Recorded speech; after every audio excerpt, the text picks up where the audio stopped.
ప్రశ్నించినందుకు ఆ రోజున విజయవాడ నడిబొడ్డులో వంగవీటి మోహన్ రంగా గారిని చంపించింది చంద్రబాబు నాయుడు గారు కాదా? ఈరోజు అదే పరిస్థితి అంబటి రాంబాబు గారి మీదకి వచ్చింది. ఏమిటి రాంబాబు గారు ప్రశ్నించింది? మీరు ఎలా ప్రతిపక్ష నాయకుడు జగన్మోహన్ రెడ్డి గారి ఫ్లెక్సీలు తెలుగుదేశం నాయకులు వేస్తారు అని. ఇప్పటివరకు ఎప్పుడన్నా అటువంటి సాంప్రదాయం ఉందా? ఒకళ్ళ ఫ్లెక్సీలు వాళ్ళ నాయకులు వేసుకొని వాళ్ళేదో అభివృద్ధి చేసుకోనని చెప్పుకుంటారు కానీ వేరే పార్టీ వాళ్ళ ఫ్లెక్సీలు వేసి హేళనగా వేసి వాళ్ళని ప్రేరేపించడం ఇది చంద్రబాబు నాయుడు గారి రాజకీయం కాదు. దాన్ని రాంబాబు గారు ప్రశ్నిస్తే ఆయన మీద దాడి చేశారు. ఎస్, ఆయన ఒక పరుష పదజాలం వాడాడని ఆయన్ని చంపబోయారు. మరి జగన్మోహన్ రెడ్డి గారి మీద బూతులు తిట్టిన అయ్యన్న పాత్రుడు గారు ఏంది, పట్టాభి ఏంది, అనేక తెలుగుదేశం నాయకులు ఏంది, చివరికి చంద్రబాబు నాయుడు గారు, లోకేష్ గారు ఎన్ని బూతులు మాట్లాడలేదు, పవన్ కళ్యాణ్ గారు ఎన్ని బూతులు మాట్లాడలేదు. ఏదో పెద్ద సత్యహరిశ్చంద్రులాగా ఈరోజు నీతులు చెప్తున్నారు. ఎస్, తప్పు పదజాలం వాడటం తప్పే.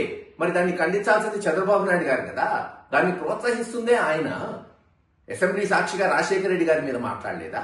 లేదు, మొట్టమొదటిసారి ఆంధ్ర రాష్ట్రంలో ఫ్రాక్షన్ నడిపినట్టు సోనియా గాంధీ గారితో కలిపి జైల్లో పెట్టింది జగన్మోహన్ రెడ్డి గారిని చంద్రబాబు నాయుడు గారు కదా. ఈ రాజకీయం నాంది పలికిందే, ఈ చెత్త సంస్కృతి తీసుకొచ్చిందే తెలుగుదేశం పార్టీ, చంద్రబాబు నాయుడు గారు. ఈ రోజు అంబటి రాంబాబు గారికి ప్రాణహాని ఉంది. కేవలం ఆయన ఇంటి మీద దాడి కాదు, పోలీస్ స్టేషన్లో కావచ్చు, రేపు జైల్లో కూడా ఆయన మీద దాడి జరగచ్చు. అలా ప్లాన్ చేస్తుంది ఈ తెలుగుదేశం పార్టీ. ఈ ప్రభుత్వమే దానికి బాధ్యత వహించాలి. వంగవీటి మోహన్ రంగా గారినే చంపిన వాళ్ళు రాంబాబు గారు ఎంత పాపం. అందుకే చెప్తున్నాం, ఈ ప్రభుత్వమే రాంబాబు గారి ప్రాణాన్ని కాపాడాలి. అలాగే హైకోర్టులో కూడా వైఎస్ఆర్సీపీ పార్టీ పిటిషన్స్ అయిపోతుంది. ఏది ఏమైనా ఈ నీచమైన సంస్కృతిని మరి అరికట్టాలి.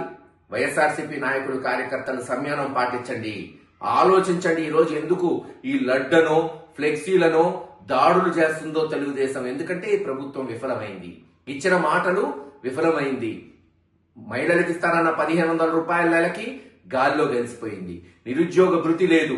దీంట్లో ప్రజల్లో తిరుగుబాటు వస్తుందని ప్రజల మైండ్ డిస్ట్రాక్ట్ చేయడానికి, రాజకీయాలు మళ్లింపడానికి చంద్రబాబు నాయుడు గారు ఆడుతున్న నాటకాలు ఇవన్నీ. కనుక నిశిద్ధిగా పరిశీలించి జగన్మోహన్ రెడ్డి గారి నాయకత్వంలో ప్రజాస్వామ్య పద్ధతిలో మన నిరసనలు తెలియజేస్తూ ముందుకు పోదాం. తప్పకుండా 2-3 సంవత్సరాల్లో ఈ తెలుగుదేశం ప్రభుత్వం కుప్ప కూలటం ఖాయమని తెలియజేస్తుంది. ప్రశ్నించినందుకు ఆ రోజున విజయవాడ నడిబొడ్డులో వంగవీటి మోహన్ రంగా గారిని చంపించింది చంద్రబాబు నాయుడు గారు కాదా? ఈరోజు అదే పరిస్థితి అంబటి రాంబాబు గారి మీదకి వచ్చింది. ఏమిటి రాంబాబు గారు ప్రశ్నించింది? మీరు ఎలా ప్రతిపక్ష నాయకుడు జగన్మోహన్ రెడ్డి గారి ఫ్లెక్సీలు తెలుగుదేశం నాయకులు వేస్తారు అని. ఇప్పటివరకు ఎప్పుడన్నా అటువంటి సాంప్రదాయం ఉందా? ఒకళ్ళ ఫ్లెక్సీలు వాళ్ళ నాయకులు వేసుకొని వాళ్ళేదో అభివృద్ధి చేసుకోనని చెప్పుకుంటారు కానీ వేరే పార్టీ వాళ్ళ ఫ్లెక్సీలు వేసి హేళనగా వేసి వాళ్ళని ప్రేరేపించడం ఇది చంద్రబాబు నాయుడు గారి రాజకీయం కాదు. దాన్ని రాంబాబు గారు ప్రశ్నిస్తే ఆయన మీద దాడి చేశారు. ఎస్, ఆయన ఒక పరుష పదజాలం వాడాడని ఆయన్ని చంపబోయారు. మరి జగన్మోహన్ రెడ్డి గారి మీద బూతులు తిట్టిన అయ్యన్న పాత్రుడు గారు ఏంది, పట్టాభి ఏంది, అనేక తెలుగుదేశం నాయకులు ఏంది, చివరికి చంద్రబాబు నాయుడు గారు, లోకేష్ గారు ఎన్ని బూతులు మాట్లాడలేదు, పవన్ కళ్యాణ్ గారు ఎన్ని బూతులు మాట్లాడలేదు. ఏదో పెద్ద సత్యహరిశ్చంద్రులాగా ఈరోజు నీతులు చెప్తున్నారు. ఎస్, తప్పు పదజాలం వాడటం తప్పే. మరి దాన్ని ఖండించాల్సింది చంద్రబాబు నాయుడు గారు కదా. దాన్ని ప్రోత్సహిస్తుందే ఆయన. అసెంబ్లీ సాక్షిగా రాజశేఖర రెడ్డి గారి మీద మాట్లాడలేదా? లేదు, మొట్టమొదటిసారి ఆంధ్ర రాష్ట్రంలో ఫ్రాక్షన్ నడిపినట్టు సోనియా గాంధీ గారితో కలిపి జైల్లో పెట్టింది జగన్మోహన్ రెడ్డి గారిని చంద్రబాబు నాయుడు గారు కదా. ఈ రాజకీయం నాంది పలికిందే, ఈ చెత్త సంస్కృతి తీసుకొచ్చిందే తెలుగుదేశం పార్టీ, చంద్రబాబు నాయుడు గారు. ఈ రోజు అంబటి రాంబాబు గారికి ప్రాణహాని ఉంది. కేవలం ఆయన ఇంటి మీద దాడి కాదు, పోలీస్ స్టేషన్లో కావచ్చు, రేపు జైల్లో కూడా ఆయన మీద దాడి జరగచ్చు. అలా ప్లాన్ చేస్తుంది ఈ తెలుగుదేశం పార్టీ. ఈ ప్రభుత్వమే దానికి బాధ్యత వహించాలి. వంగవీటి మోహన్ రంగా గారినే చంపిన వాళ్ళు రాంబాబు గారు ఎంత పాపం. అందుకే చెప్తున్నాం, ఈ ప్రభుత్వమే రాంబాబు గారి ప్రాణాన్ని కాపాడాలి. అలాగే హైకోర్టులో కూడా వైఎస్ఆర్సీపీ పార్టీ పిటిషన్స్ అయిపోతుంది. ఏది ఏమైనా ఈ నీచమైన సంస్కృతిని మరి అరికట్టాలి.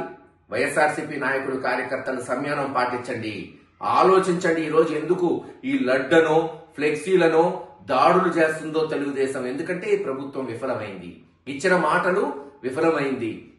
మహిళలకు ఇస్తానన్న 1500 రూపాయల నెలకి గాల్లో గెలిచిపోయింది. నిరుద్యోగ భృతి లేదు. దీంట్లో ప్రజల్లో తిరుగుబాటు వస్తుందని ప్రజల మైండ్ డిస్ట్రాక్ట్ చేయడానికి, రాజకీయాలు మళ్లింపడానికి చంద్రబాబు నాయుడు గారు ఆడుతున్న నాటకాలు ఇవన్నీ. కనుక నిశిద్ధిగా పరిశీలించి జగన్మోహన్ రెడ్డి గారి నాయకత్వంలో ప్రజాస్వామ్య పద్ధతిలో మన నిరసనలు తెలియజేస్తూ ముందుకు పోదాం. తప్పకుండా 2-3 సంవత్సరాల్లో ఈ తెలుగుదేశం ప్రభుత్వం కుప్ప కూలటం ఖాయమని తెలియజేస్తుంది.